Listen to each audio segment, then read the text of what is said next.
खुल जाएंगे आपके सारे रास्ते। परीक्षा में सिलेक्शन ले तो सही, जीवन में सब होगा हासिल। तू सिलेक्शन की जिद पर अड़ तो सही।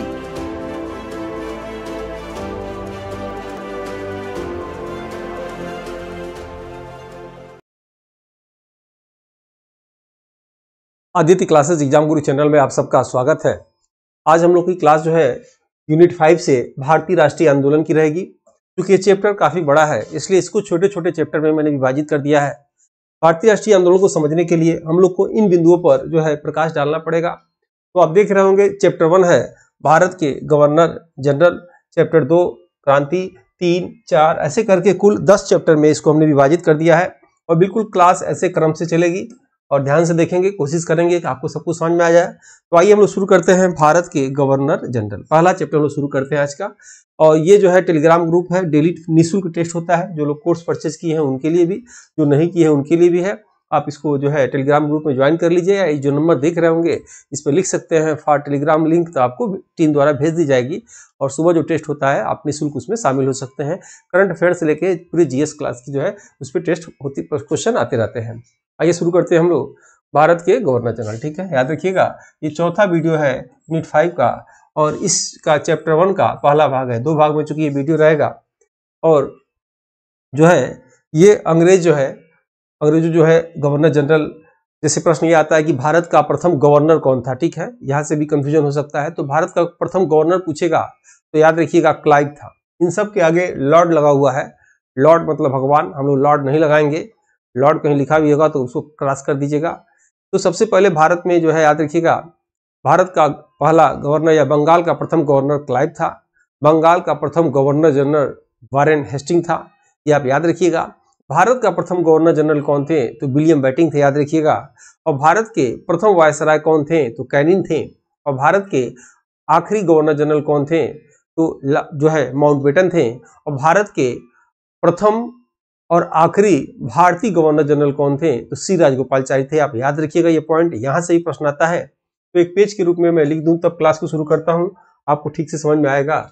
इसको नोट कर लीजिएगा आप कहीं कि नोट में देखिए, पहले अंग्रेजों ने सिर्फ बंगाल पे ही कब्जा किया था, तब तो उनका नाम जो है अपना नाम रखते थे बंगाल के गवर्नर। याद रखिए सिर्फ गवर्नर, जनरल शब्द नहीं है। ठीक है, कौन है इसमें क्लाइव। ठीक है, क्लाइव है। और चूंकि बंगाल के क्षेत्र पे था, उसके बाद क्या होता है कि बंगाल से थोड़ा आगे ये लोग अपना उड़ीसा अन्य क्षेत्रों पे ये लोग भी कवर करते हैं। तो ये बंगाल के गवर्नर, इसी में एक शब्द जुड़ जाता है जनरल, याद रखिएगा। ठीक है, ये कौन है वारेन हेस्टिंग है। यही वारेन हेस्टिंग जिन्होंने भारत में सुप्रीम कोर्ट की स्थापना किया था 1774 में। और यही वारेन हेस्टिंग क्या किए थे कि 1773 में रेगुलेटिंग एक्ट लाए थे। ठीक है, अरबी फारसी के विद्वान थे। इन्हें न्यायिक सेवा का जनक कहा जाता है। और नंद कुमार महाभियोग भी इनके ऊपर लगाया गया था सबसे पहले। फिर आप देखेंगे अगर पूछेगा कि भारत के गवर्नर जनरल, ठीक है, क्योंकि पूरे भारत में इन्होंने मैक्सिमम हिस्से पर कब्जा कर लिया था, तब ये भारत के गवर्नर जनरल कहने लगे। नाम क्या था इनका विलियम बेटिंग, याद रखिएगा विलियम बेटिंग। भारत के गवर्नर जनरल विलियम बेटिंग, याद रखिएगा। विलियम बेटिंग ही वह विद्वान था जिसने भारत में ठगी प्रथा, सती प्रथा और पश्चात विवाद को समाप्त किया था, याद रखिएगा। अभी आगे डिटेल इसकी हम लोग चर्चा करेंगे।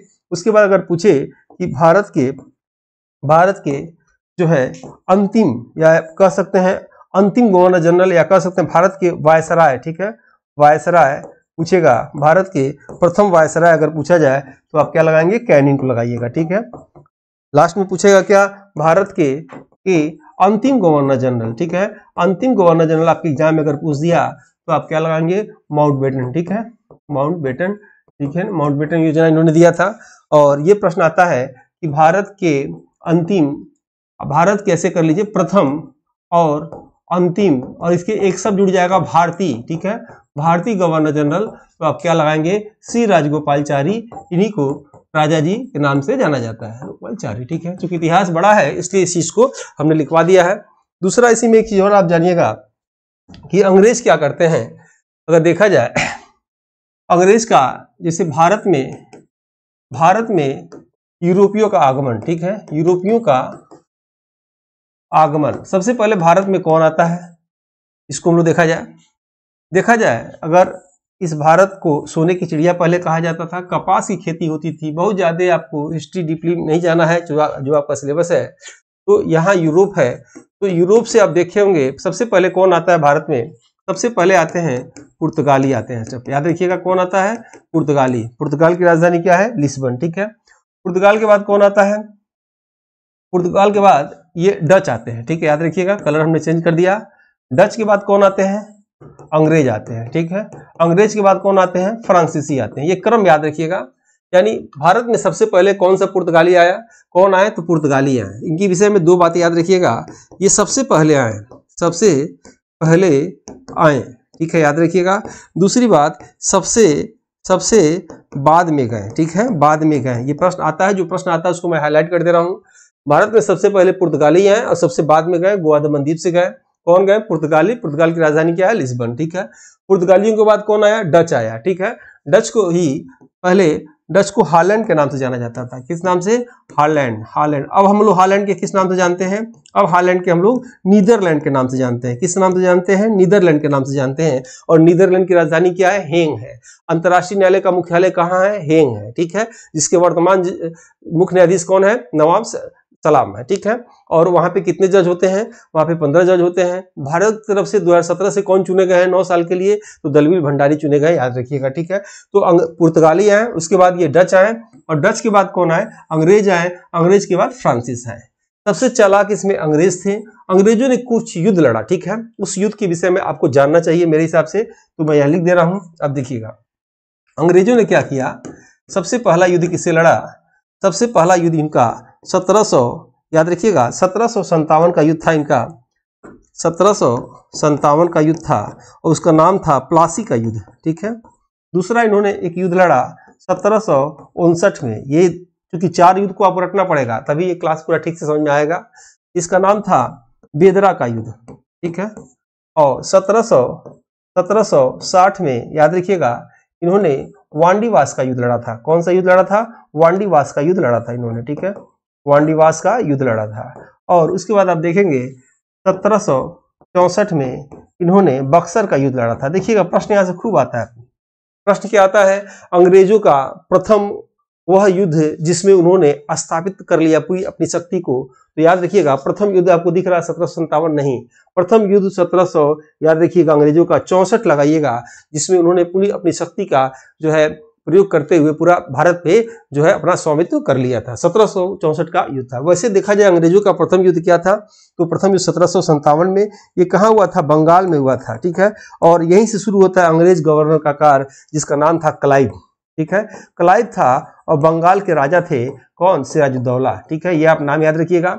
इस सिराजुद्दौला के एक जो है सेनापति था जिसका नाम मीर जाफर था। शॉर्टकट में मैं बोल दे रहा हूँ क्योंकि क्लास दूसरा है। तो मीर जाफर को अंग्रेजों ने मिला दिया था और मीर जाफर ने सिराजुद्दौला को हरा दिया, इसलिए मीर जाफर को अंग्रेजों का गीदड़ या सियार कहा जाता है, याद रखिएगा। बेदरा का युद्ध किसने लड़ा, बेदरा का युद्ध जो है इन्होंने डचों के साथ लड़ा, ठीक है। और वांडीवास का युद्ध इन्होंने फ्रांसिस के साथ लड़ा, ठीक है, याद रखिएगा। और ये आप देखेंगे बक्सर का युद्ध जो है मुंड्रो और अवध के शासन में लड़ा था। आते हैं हम लोग चैप्टर पे, चैप्टर के हिसाब से हम देखेंगे तो सबसे पहले हम लोग कहाँ थे, यहाँ पे गवर्नर जो है क्लाइव के विषय में। इन्हें क्या कहते हैं, बंगाल का जो है गवर्नर, यानी बंगाल का जो है पहला गवर्नर, ठीक है, बंगाल का पहला यहाँ गवर्नर, याद रखिएगा, बंगाल का पहला गवर्नर, ठीक है। उसके बाद इन्होंने क्या किया था, प्लासी का युद्ध लड़ा था। अभी हमने बताया था कब लड़ा था, 1757 में लड़ा था। कहाँ लड़ा था, बंगाल में लड़ा था। उस समय बंगाल का शासक कौन था, सिराजुद्दौला था। सिराजुद्दौला का सेनापति कौन था, मीर जाफर था। तो मीर जाफर को क्या कहा जाता है इतिहासकारों द्वारा, अंग्रेजों का गीदड़ या अंग्रेजों का सियार कहा जाता है। तो सिराजुद्दौला से कौन सा अंग्रेज लड़ा था, नाम क्या था उसका, क्लाइव नाम था, ठीक है। और कौन सा युद्ध लड़ा था, प्लासी का युद्ध लड़ा था, ठीक है, याद रखिएगा। और क्लाइव ने क्या किया था, बंगाल में दैव शासन लगा दिया था, दोहरा शासन लगा दिया था, याद रखिएगा। ये क्रम से आपको कुछ गवर्नर जनरल का नाम या गवर्नरों का नाम याद करना पड़ेगा। इसमें बीच बीच में सन आपको याद नहीं करना है। सन जिसका पूछा जाता है मैं बता दूंगा, वो पढ़िएगा, वही मैक्सिमम पूछा जाता है, वही आता भी है। अभी तक आप साल भर देखिएगा वही आया है, ठीक है। इसमें से 1-2 क्वेश्चन समझ लीजिए, निश्चित है एग्जाम में आ जाता है और आपके कॉन्फिडेंस को ये चैप्टर बढ़ा देगा। उसके बाद क्लाइव ने क्या किया, आत्महत्या कर लिया। कहाँ कर लिया, इंग्लैंड में जाके आत्महत्या कर लिया। कुछ ऐसे पूछा जाता है प्रश्न, जैसे किसकी समाधि गाजीपुर में है, तो कॉर्नवालिस की समाधि कहाँ है? गाजीपुर में है। ठीक है। किस गवर्नर जनरल को जो है अंडमान निकोबार में अफगानों ने चाकू मार के हत्या कर दिया? तो मेवो की हत्या कर दिया, ऐसे पूछता है। कौन जाकर जो है आत्महत्या कर लिया? तो क्लाइव क्या किया? आत्महत्या कर लिया। कुछ ऐसे पॉइंट है टर्निंग जो देखने में अजीब सा लगता है, उनको पूछता है एग्जाम में। ठीक है, याद रखिएगा। इन्होंने आत्महत्या कर लिया, क्या कारण था? बात की बात है, इंग्लैंड में जाकर इन्होंने कर दिया था। यानी क्लाइव के विषय में 4 बातें हम लोग जानेंगे। ये बंगाल के प्रथम गवर्नर थे, जनरल नहीं। अभी सिर्फ ये बंगाल पे कब्जा किए हैं, तो क्या है? भारत के बंगाल के गवर्नर कहे जाते हैं। बंगाल के गवर्नर जनरल इसके आगे वाला आएगा, इसलिए क्रम से आप नाम याद रख लीजिएगा। क्रम से जो चैप्टर आज हम लोग पढ़ेंगे, क्लाइव के विषय में याद रखिएगा, वारेन हेस्टिंग के विषय में याद रखिएगा, उसके बाद आप जो है कॉर्नवालिस के विषय में याद रखिएगा। ठीक है, फिर आप जैसे क्रम से बिल्कुल याद रखिएगा, वारेन हेस्टिंग और लॉर्ड हेस्टिंग, तो लॉर्ड हेस्टिंग याद रखिएगा। उसके बाद विलियम बैटिंग, विलियम बैटिंग के बाद आप याद रखेंगे चार्ल्स मेटकाफ, चार्ल्स मेटकाफ के बाद डलहौजी याद रखिएगा, और डलहौजी के बाद कैनिंग। बहुत लंबा चैप्टर हो जाएगा, एक ही वीडियो में पढ़ाना ठीक नहीं है, इसीलिए इसको 2 भागों में समाप्त करेंगे। ठीक है, तो पहला गवर्नर हम लोग याद कर लिए थे लॉर्ड क्लाइव, ये समाप्त हो गया। आते हैं हम लोग दूसरे पे, और दूसरा में याद देखेंगे वारेन हेस्टिंग के विषय में। वारेन हेस्टिंग बंगाल का प्रथम गवर्नर जनरल। यहां देखिए एक शब्द जुड़ गया है, क्योंकि बंगाल से कुछ और आगे हिस्सों में इन्होंने अपना कब्जा कर लेते हैं और पद क्या पाते हैं? बंगाल के गवर्नर जनरल। ठीक है, तो इसके विषय में क्या कहा जाता है? ये अरबी और फारसी का जो है विषय का विद्वान थे। ये वारेन हेस्टिंग अरबी और फारसी के विद्वान थे, याद रखिएगा। न्यायिक सेवा का जनक कहे जाते हैं वारेन हेस्टिंग। न्यायिक सेवा का जनक क्यों कहे जाते हैं? क्योंकि इन्होंने सुप्रीम कोर्ट की स्थापना यही किए थे 1774 में कलकत्ता में, और उसकी प्रथम जज थे एलिजा इम्पे। चलिए आप कमेंट बॉक्स में बताइए, एक प्रश्न है कि भारत में सुप्रीम कोर्ट के आजादी के बाद सुप्रीम कोर्ट के प्रथम जज कौन बने थे? और वर्तमान में जज अभी हाल में चेंज हुए हैं, उनका मुख्य न्यायाधीश का नाम क्या है, किस क्रम के, वो बताना है। और भारत की प्रथम सुप्रीम कोर्ट की महिला न्यायाधीश का नाम बताना है। तीनों प्रश्न का आंसर कमेंट बॉक्स में दीजिए। आइए देखते हैं क्लास यहाँ पे। यहाँ देखेंगे कि रिलेटिंग एक्ट 1773 ईस्वी के समय आया, जिसके तहत 1774 में सुप्रीम कोर्ट की स्थापना हुआ। ठीक है, महाराजा नंद कुमार अभियोग चलाकर नंद कुमार को फांसी इन्होंने दे दिया था, और इसी को लेकर ब्रिटेन में वारेन हेस्टिंग पर जो है महाभियोग लगाया गया था। आपके एग्जाम में पूछेगा सबसे पहले जो है महाभियोग किसके ऊपर लगाया गया भारत में? तो वारेन हेस्टिंग के ऊपर लगाया गया था। पूछा जा सकता है कि भारत में सबसे पहले न्याय व्यवस्था किसने शुरू किया? तो वारेन हेस्टिंग ने शुरू किया। कौन जो है गवर्नर जो है अपने समय में अरबी फारसी का विद्वान था? वारेन हेस्टिंग था। सुप्रीम कोर्ट की स्थापना इन्होंने किया था, सबसे पहले महाभियोग इन्हीं के ऊपर लगाया गया था। ठीक है, उम्मीद है यहां तक 2 पॉइंट तक आपको समझ में आ गया होगा। आइए चलते हैं हम लोग तीसरे पॉइंट पे, और तीसरे है कॉर्नवालिस। ठीक है, कॉर्नवालिस के विषय में देखते हैं। कॉर्नवालिस को सिविल सेवा का जनक कहा जाता है, याद रखिएगा। कॉर्नवालिस को सिविल सेवा का जनक कहा जाता है। प्रथम भारतीय सिविल सेवा के अधिकारी सत्येंद्रनाथ टैगोर का नाम याद रखना है। कौन थे? सत्येंद्रनाथ टैगोर। ठीक है, अब देखिएगा पहले ये जो है सिविल सेवा लंदन में होता था। ठीक है, फिर उनके कार्यकाल में क्या हुआ? भारत में होने लगा, और भारत में कहाँ? प्रयागराज इलाहाबाद में होने लगा, याद रखिएगा। ठीक है, तो कॉर्नवालिस को सिविल सेवा का जनक कहा जाता है। दूसरा, कॉर्नवालिस को पुलिस का जनक भी कहा जाता है। पुलिस का जनक कहा जाता है, पुलिस बोर्ड का नहीं। बोर्ड की बात आएगी तो सीधे आप कर्जन पे आ जाइएगा। ठीक है, यहाँ याद रखिएगा। नेक्स्ट हम आएंगे अस्थाई या इस्तेमारी बंदोबस्त 1793 के जनक है। यानी अंग्रेज, देखिएगा यहाँ थोड़ा आप समझने वाली बात है, अंग्रेज जो है समय समय पे कर लेने का तरीका को बदल दिए थे। जब वो सीधे जमींदारों से कर लेते थे, किसी व्यक्ति को कुछ हिस्से का जो है प्रमुख बना देते थे, जमींदार बना देते थे, और कहते थे कि आप पब्लिक से, किसानों से टैक्स लेंगे, टैक्स लेके मुझे दीजिएगा। ठीक है, तो वो जो अंग्रेजों का लेने का तरीका था वो अस्थायी बंदोबस्त कहा जाता था 1793 ईस्वी में। ठीक है, ये उत्तर प्रदेश, बिहार, बंगाल में इस क्षेत्रों में ये था, इसीलिए अभी तक ये पिछड़ा हुआ है। खैर उसको छोड़िए। यहाँ पे कॉर्नवालिस देखेंगे अस्थायी बंदोबस्त के 1793 में ये जनक लाए थे। और यहाँ लिखा हुआ है इस्तेमारी बंदोबस्त जमींदारों के साथ खेती से संबंधित था। इनकी समाधि गाजीपुर में है, यानी कॉर्नवालिस की समाधि कहाँ है? गाजीपुर में, याद रखिएगा। और काशी की बहन किसे कहा जाता है? काशी की बहन गाजीपुर में कहा जाता है। गाजीपुर में कौन सी नदी बहती है बताइए? गाजीपुर में कौन सी नदी है जो बनारस में जाके कैथी में मिल जाती है? मार्कंडे महादेव मंदिर है वहां पे, कमेंट बॉक्स में बताना है। तो काशी की बहन। और उत्तर प्रदेश में एकलौता अफीम की फैक्ट्री कहाँ है? गाजीपुर में है, याद रखिएगा। ठीक है, नेक्स्ट आप देखेंगे कि तृतीय आंग्ल मैसूर युद्ध 1789 से 1792 के युद्ध में होता है। ध्यान देंगे यहाँ पे, तृतीय आंग्ल मैसूर युद्ध 1789 1792 में होता है। परिणाम स्वरूप श्रीरंगपट्टनम की संधि होती है और 1792 में कॉर्नवालिस और टीपू सुल्तान के बीच होता है यह संधि, जिसमें मैसूर क्षेत्र को अंग्रेजों को सौंप दिया जाता है। जब आप ये हिस्ट्री पढ़िएगा, हिस्ट्री वाले तो बहुत ज्यादा डिटेल है, बिल्कुल फिल्मी स्टाइल में, तो उनके बच्चों को कैद कर लेते हैं और फिरौती मांगते हैं, वो सब मतलब नहीं, आपकी परीक्षा में नहीं आएगा। ये जो जीएस पेपर आपके आएगा यहाँ पे इस परीक्षा से को देखते हुए, तो इससे काम चल जाएगा। किसी परीक्षा में भी इससे ज्यादा बहुत ज्यादा डिटेल नहीं आता है। कि आप देखेंगे कि तृतीय आंग्ल मैसूर युद्ध कब होता है, तो 1789 1792 के बीच में, और इस युद्ध का परिणाम स्वरूप क्या होता है, श्रीरंगपट्टनम की संधि होती है। ये आप याद रखिएगा, श्रीरंगपट्टनम की संधि होती है, ठीक है। और इसके बाद जो है कॉर्नवालिस के बाद नेक्स्ट हम लोग पढ़ेंगे चौथे नंबर पे। थोड़ा टेस्ट के विषय में बता दें, टीम द्वारा टेस्ट पेपर तैयार किया गया है, बिल्कुल सिलेबस के अनुसार। आपको इसमें ई पीडीएफ मिलेगा, ई पीडीएफ पे ही वीडियो मिलेगा, इसी वीडियो पे टेस्ट मिलेगा, इसी टेस्ट पे फाइनल टेस्ट मिलेगा, और तब जाके जीएस पेपर में पूर्णता आएगी। रोज रात को 9 बजे टेस्ट होता है, याद रखिएगा, 9 बजे टेस्ट लिया जाता है। इसमें आपको ई पीडीएफ नोट्स मिलेगा, बाइलिंगुअल हिंदी इंग्लिश में मिलेगा, 2014 से लेकर अब तक के साल पेपर मिलेगा, और रेगुलर प्रैक्टिस सेट इसमें मिलता रहेगा। पीडीएफ टेस्ट याद रखेंगे, रोज टेस्ट तो होता ही है, और क्रम वाइज इसमें आपको समझ में आ जाएगा। जो ऑर्गेनाइज क्लास बिल्कुल सीक्वेंस में सिलेबस के अनुसार क्लास समझ में आ जाएगा। यूट्यूब पे सभी क्लासेस नहीं होते हैं, टेस्ट के रूप में सैकड़ों की संख्या में model paper syllabus wise test और जो है यूनिट वाइज टेस्ट इसमें होता है। याद रखिएगा, इसका रेट 1999 रुपये है, लेकिन अभी ये 1299 रुपये के लगभग दिया जा रहा है, 1306 रुपये इसका रेट हो गया है। यानी अपनी गलतियों को एग्जाम से पहले प्रैक्टिस करके सुधारें, ताकि वो गलतियां एग्जाम सेंटर में आपको ताकत बन के जीत दिलाए। याद रखिएगा, जो है युद्ध के मैदान में जाने से पहले जितना पसीना बहाएंगे, जितना प्रैक्टिस करेंगे, उतना युद्ध के मैदान में आपका खून कम जलेगा, खून कम बहेगा। जितना पहले प्रैक्टिस कर लेंगे आप, उतना अच्छा रहेगा, उतने नंबर आप जो है स्कोर करेंगे।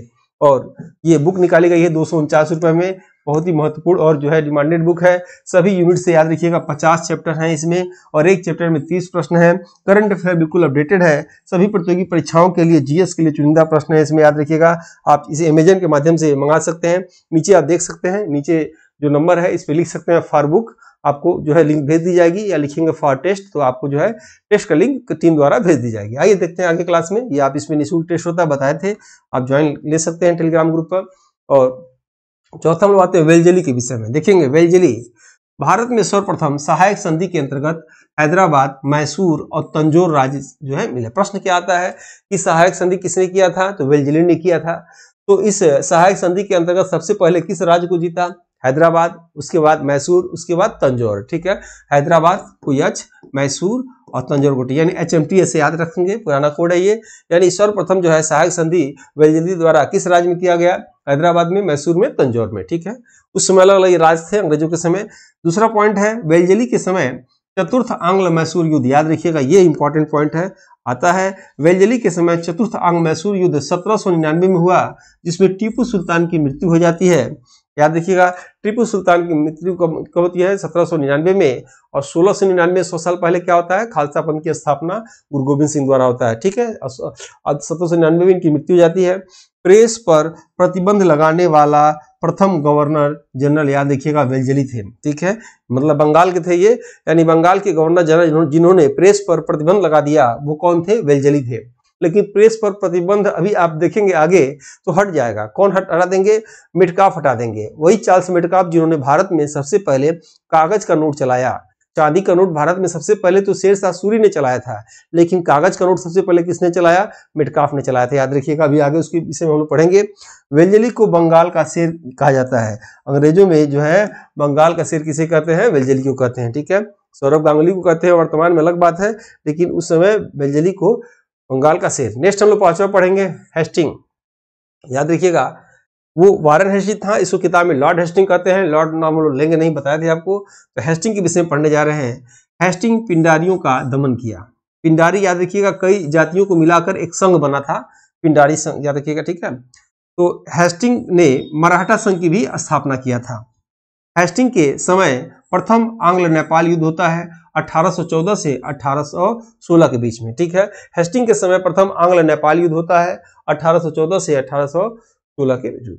प्रथम आंग्ल मराठा युद्ध होता है 1817 से 1818 के बीच। ये कभी कभी पूछ देता है, प्रथम आंग्ल मराठा युद्ध किस गवर्नर जनरल के काल में हुआ, तो आप क्या लगाएंगे, हेस्टिंग ऑप्शन लगाएंगे, ठीक है। उसके बाद हेस्टिंग के समय रैयतवाड़ी या काश्तकारी बंदोबस्त किसानों से सीधे लिया जाता था, यानी अंग्रेजों द्वारा यहाँ पे कर जमींदारों से न लेकर सीधे किसानों से लिया जाता था।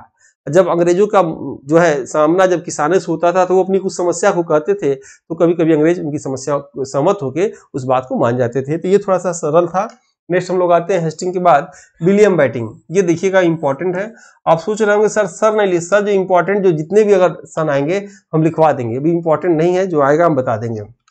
विलियम बेटिंग के विषय में देखा जाए, विलियम बेटिंग को भारत का प्रथम गवर्नर जनरल कहा जाता है। याद रखिएगा, ये इंपॉर्टेंट है, कई बार आ चुका है, भारत का प्रथम गवर्नर जनरल। इसके पहले जो भी गवर्नर जनरल होते हैं, इसके पहले मतलब क्या, विलियम बेटिंग के समय वो बंगाल के गवर्नर जनरल होते हैं। याद रखिएगा, बंगाल के प्रथम गवर्नर क्लाइव, और उसके बाद जो वारेन हेस्टिंग होते हैं वहां से लेकर जितने भी होते हैं तो बंगाल के गवर्नर जनरल। बीच बीच में कुछ गवर्नर जनरल और बने थे जो एग्जाम में नहीं पूछा जाता है, याद रखिएगा। विलियम बेटिंग ने सती प्रथा का अंत 1829 में नियम 17 के तहत राजा राम मोहन राय की सहायता से जो है बंगाल में किया, और पूरे भारत में सती प्रथा का अंत 1833 में हुआ। दो बात याद रखिएगा। प्रश्न क्या कि विलियम बेटिंग ने किसकी सहायता से सती प्रथा को अंत किया, तो किसकी सहायता से, राजा राम मोहन की सहायता से। विलियम बेटिंग ने किसकी सहायता से भारत में ठगी प्रथा को अंत किया, तो स्लीमैन की सहायता से। विलियम बेटिंग ने सबसे पहले पाश्चात्य विवाद जो भारत में उपजा था उसको किसकी सहायता से समाप्त किया, तो मैकाले की सहायता से समाप्त किया। याद रखिएगा, विलियम बेटिंग भारत का प्रथम गवर्नर जनरल था और इन्होंने कई महत्वपूर्ण ऐसे कार्य किए थे। जैसे तीसरा देखेंगे कि ठगी प्रथा का अंत इन्होंने स्लीमैन की सहायता से किया, याद रखिएगा। नेक्स्ट है आंग्ल पाश्चात्य विवाद का अंत मैकाले के सहायता से किया था। ठीक है, 1813 का चार्टर्ड एक्ट आप जब भारत में आया तो उस चार्टर्ड एक्ट के तहत जो है प्रति वर्ष 1 लाख रुपया भारतीय शिक्षा पर खर्च करने के लिए आया था, प्राथमिक शिक्षा पर खर्च करने के लिए आया था। तो वह भारत की किस भाषा की शिक्षा पर खर्च किया जाए, क्या अंग्रेजी शिक्षा पे किया जाए, या भारत में पहले से चल रहे जो है अरबी, फारसी, संस्कृत या अन्य जो भाषाएं चल रही थी वो जो है उस पर खर्च किया जाए। क्योंकि अंग्रेज जो है जब वहाँ 20 वर्ष पे रजिस्ट्रेशन कराने जाया करते थे ब्रिटेन में, तो जब ईस्ट इंडिया कंपनी का निर्माण हुआ था 1600 ईस्वी में, तो उस बीच कहा गया था कि हर 20 वर्ष पे आप रजिस्ट्रेशन कराने, नवीनीकरण कराने आएंगे और अपनी रिपोर्ट देंगे। तो इन्होंने रिपोर्ट में दिया था कि हर 200 किलोमीटर पे, 150 किलोमीटर पे भारत में भाषाएं बदल जाती हैं, काफी दिक्कत होता है। तो उन्होंने 1 लाख रुपया दिया था। वह 1 लाख रुपया किस मत में खर्चा किया जाए, अंग्रेजी शिक्षा पे या भारत में अन्य पुरानी शिक्षाओं पे, वह एक विवाद का विषय बन गया था और वो अभी तक सॉल्व नहीं हो रहा था। उसको विलियम बेटिंग ने समाप्त किया। उस विवाद को पाश्चात्य विवाद के नाम से जाना जाता था, जिसको मैकाले की सहायता से, याद रखिएगा, एक बार एग्जाम में आया था कि मैकाले कौन था, तो मैकाले एक वकील था, इसे समझ लीजिए, कानून का जानकार था या विधि सलाहकार कह सकते हैं। मैकाले कौन था, विधि सलाहकार था, ये गवर्नर जनरल नहीं था, याद रखिएगा। ठीक है, भारत में इन्होंने जब मैकाले ने अपना विवरण पत्र दिया था तो उस विवरण पत्र में इन्होंने कहा कि भारत में अंग्रेजी शिक्षा पे 1 लाख रुपया खर्च किया जाए। तब से जो है मैकाले को अंग्रेजी शिक्षा का जनक कहा जाता है। याद रखिएगा, अंग्रेजी शिक्षा का जनक कौन है भारत में, मैकाले है। वैसे अंग्रेजी के जनक कौन है, शेक्सपियर है। खड़ी बोली के जनक कौन है, अमीर खुसरो है।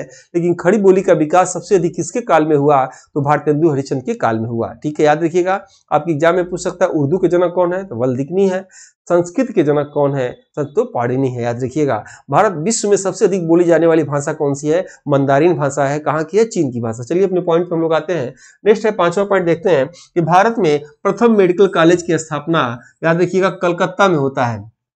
कलकत्ता ही मेन बिजनेस का स्थान था क्योंकि समुद्र के किनारे था और व्यापार करने को अंग्रेजों के लिए आसान था, इसलिए सबसे पहले राजधानी भी कलकत्ता में, सुप्रीम कोर्ट भी कलकत्ता में। अभी देखिए ये मेडिकल कॉलेज भी कलकत्ता में, सब कुछ कलकत्ता में है, याद रखेंगे। उसके बाद नरबली, यानी किसी नर का बलि दे दिया जाए, नरबली का अंत जो है भारत में सर्वप्रथम जो है इन्होंने समाप्त कर दिया, अंत कर दिया। सरकारी सेवाओं में भेदपूर्ण नीति को समाप्त करने की घोषणा विलियम बेटिंग ने किया था। ठीक है, देखिए पढ़ाते पढ़ाते मैं भूल जाता हूँ बोलना, एक बार बोल दे रहा हूँ, हमेशा के लिए समझ जाना। वीडियो आप देखते हो कंटिन्यूअस, अच्छा लगता हो तो लाइक कर दिया करिए, और जो है सब्सक्राइब न किया सब्सक्राइब कर लीजिए। कि बोल दे रहा हूँ, बाकी क्लास में मैं व्यस्त रहता हूँ पढ़ाने में। तो सरकारी सेवाओं में भेदपूर्ण नीति को समाप्त करने की घोषणा किसने किया था, विलियम बेटिंग ने किया था। क्योंकि अंग्रेज जो कर्मचारी थे और भारतीय कर्मचारी थे या अन्य जो बिरादरी थे, उनके साथ कुछ लोग ये भेदभाव करते थे सैलरी देने में या पदों को देने में। नेक्स्ट देखिएगा, चार्ल्स मेटकाफ के विषय में पढ़ेंगे। चार्ल्स मेटकाफ को प्रेस का मुक्तिदाता कहा जाता है। प्रेस का मुक्तिदाता क्यों? क्योंकि अभी अपने पीछे पड़ा जो वेल्जली था, वेल्जली ने क्या किया, प्रेस पर प्रतिबंध लगा दिया, ठीक है। और इसमें क्या किया मेटकाफ ने, जो है प्रेस का मुक्तिदाता, यानी अंग्रेज कहते थे कि जो प्रिंटिंग प्रेस के जो संपादक, जो भी मालिक होता था, कुछ भी छापना हो तो उसके जो है छापने से पहले लाके मुझे दिखाओ क्या छाप रहे हो, और उसके बाद ओके करेंगे तब छापना है, ठीक है। ऐसे ही करके आगे आप जब पढ़ेंगे जो है लीटन के समय, तो लीटन ने भी एक मुंह बंद करने वाला नियम या वर्नाकुलर प्रेस एक्ट ला दिया था, ठीक है, जिसको आगे चल के रिपन जब आया तो रिपन ने क्या किया, उसको हटा दिया, ठीक है। तो प्रेस से प्रतिबंध दो चीज याद रखिएगा, अभी कॉर्नवालिस क्या करते हैं, लगा देते हैं, और मेटकाफ क्या करते हैं, हटा देते हैं। आगे देखेंगे लीटन लगा देते हैं और रिपन हटा देते हैं, नाम याद रखिएगा, क्रम बिल्कुल जो है गवर्नर जनरल का याद रखिएगा। नेक्स्ट देखिएगा मेटकाफ क्या करते हैं, भारत में कागज के रुपए का प्रचलन इसी के काल में हुआ, याद रखिएगा, पूछा जा सकता है। वैसे चांदी का नोट किसने चलाया था, शेरशाह सूरी ने चलाया था। आज भी शादी विवाह में जो है चांदी का नोट लोग नेता उता देते होंगे, देखते होंगे। तो वो कब से चल रहा है, वो अफगान वंश का जो है शासक था, याद रखिएगा, द्वितीय अफगान वंश का शासक शेरशाह सूरी, उसने चलाया था। लेकिन कागज का नोट सबसे पहले मेटकाफ ने चलाया था। सन वो नहीं पूछता है, याद रखिएगा, कई किताबों में 1835 दिया रहा था। यहाँ देखेंगे डलहौजी के विषय में, वेरी इंपॉर्टेंट, याद रखिएगा, ये 1848 से 1856 के बीच में इनके कार्यकाल को आप याद रखिएगा जरूर। और याद रखिएगा इन्होंने वुड डिस्पैच को लाया था, ये अक्सर एग्जाम में पूछा जाता है। तो आइए उस पर आते हैं। सबसे पहले डलहौजी ने सर्वप्रथम रेल सेवा, डाक सेवा, तार सेवा व्यवस्था शुरू किया था, 1853 में शुरू किया था, याद रखिएगा। वर्तमान में इन तीनों में से डाक सेवा बंद कर दिया गया है, ठीक है, डाक सेवा बंद है। लेकिन भारत में जो है रेल, डाक, तार व्यवस्था जो है किसने शुरू किया, डलहौजी ने शुरू किया। और किस सन में शुरू किया, 1853 में शुरू किया, याद रखिएगा। व्यापगत की सिद्धांत या हड़प नीति इन्होंने लाया, जिसके अंतर्गत सबसे पहले सतारा, जैतपुर, संबल, बघाट, ठीक है, ये याद रखिएगा, जो है राज्य को हड़पा गया। इसको इंग्लिश में डॉक्ट्राइन्स ऑफ लैप्स के नाम से जाना जाता है। हड़प नीति, राज्यों को ये हड़पते थे, किसी कोई कारण बता देते थे और कारण बता के राज्य को हड़प लेते थे, उसी को हड़प नीति कहा जाता था। तो हड़प नीति के अंतर्गत डलहौजी ने सबसे पहले किस राज्य को हड़पा, तो वो राज्य कौन सा था, सतारा, यस कर सकते हो आप, जयपुर, जय, संबल, यस, अभी, यानी SJSB, यानी सतारा, जयपुर, संबल, बघाट को इन्होंने सबसे पहले हड़पा था, ठीक है। अब देखेंगे नीचे आप, 1854 में वुड डिस्पैच यानी स्त्री शिक्षा पर जोर के लिए इन्होंने 1854 में वुड डिस्पैच लाया था। पूछा जाता है वुड डिस्पैच कौन लाया था, तो डलहौजी लाया था। ये भी प्रश्न आता है कि शिक्षा का मैग्ना कार्टा किसे कहा जाता है, शिक्षा का मैग्ना कार्टा वुड डिस्पैच को कहा जाता है। वुड डिस्पैच कब आया, 1854 में आया। वुड डिस्पैच किस लिए था, तो स्त्री शिक्षा पर जोर देने के लिए था, ये पूछा जाता है। जैसे संविधान का मैग्ना कार्टा किसे कहा जाता है, तो ब्रिटेन के संविधान को संविधान का मैग्नाटा कहा जाता है, संविधान की जननी कहा जाता है, संविधान का माता कहा जाता है, क्योंकि विश्व में सबसे पहले संविधान, मौखिक संविधान ब्रिटेन में आया, लेकिन लिखित संविधान कहाँ आया, अमेरिका में आया, 1788 में आता है, याद रखिएगा। सबसे छोटा, सबसे कठोर संविधान किसका है, अमेरिका का है। सबसे बड़ा, सबसे लचीला किसका है, भारत का। चलिए आइए हम लोग टॉपिक पे आते हैं। तो डलहौजी में तीसरा ये था। और चौथा पॉइंट देखिएगा, 1854 में रुड़की इंजीनियरिंग कॉलेज की स्थापना कर दिया था। किसने कर दिया था, डलहौजी ने कर दिया था। राजधानी परिवर्तन कलकत्ता से शिमला कर दिया। अंग्रेजों को गर्मी बहुत लगती थी, इसलिए अंग्रेजों की बनी हुई बिल्डिंग आप देखे होंगे, बड़े बड़े उस जो है बरामदे होते थे, और ये लिंटर का जो स्थान होता है ऊंचा होता था, ठीक है, हवादार होते थे। अब गर्मी के दिनों में उसने कहा कि वैसे कलकत्ता भारत की राजधानी थी, भारत की राजधानी कलकत्ता से दिल्ली कब हुआ, 1911 में घोषणा हुआ था हार्डिंग तिथि के समय, और 1912 में भारत की राजधानी कलकत्ता से दिल्ली आ गया, याद रखिएगा, हार्डिंग तिथि के समय। लेकिन उसके पहले भारत की राजधानी कलकत्ता थी, लेकिन कलकत्ता से वो लोग राजधानी जो है शिमला कर दिए। किसने कर दिया, डलहौजी ने कर दिया, ठीक है। यानी भारत की राजधानी परिवर्तन कलकत्ता से शिमला कर दिया। उसके बाद सार्वजनिक निर्माण विभाग की स्थापना किसने किया था, इसी डलहौजी ने किया था, ठीक है। कैनिंग, देखिए बहुत लंबा क्लास हो जाएगा, इसलिए लंबे क्लास को पढ़ाना आप भी बोरिंग हो जाएंगे। आप क्रम याद रखिएगा, अगली क्लास में याद रखिएगा, क्रम आप याद रखिएगा, जो आप पढ़ा है, क्या क्या पढ़ा है देख लीजिए। पहले आपको हमने क्लाइव के विषय में पढ़ाया, वारेन हेस्टिंग के विषय में पढ़ाया, फिर आपको कॉर्नवालिस के विषय में पढ़ाया, फिर जो है वेल्जली के विषय में पढ़ाया, हेस्टिंग के विषय में पढ़ाया, विलियम बेटिंग के विषय में पढ़ाया, डलहौजी के विषय में पढ़ाया। इसके नेक्स्ट वाले वीडियो में आपको हम कैनिंग के विषय में पढ़ाएंगे, तो जो आपके लिए बेटर होगा, ठीक है। और वीडियो आप देखते होंगे तो लाइक सब्सक्राइब जरूर करिएगा। ये बुक आपको अच्छा लगे ले सकते हैं, ये भी बुक ले सकते हैं, चाहे आप टेस्ट पेपर भी ले सकते हैं।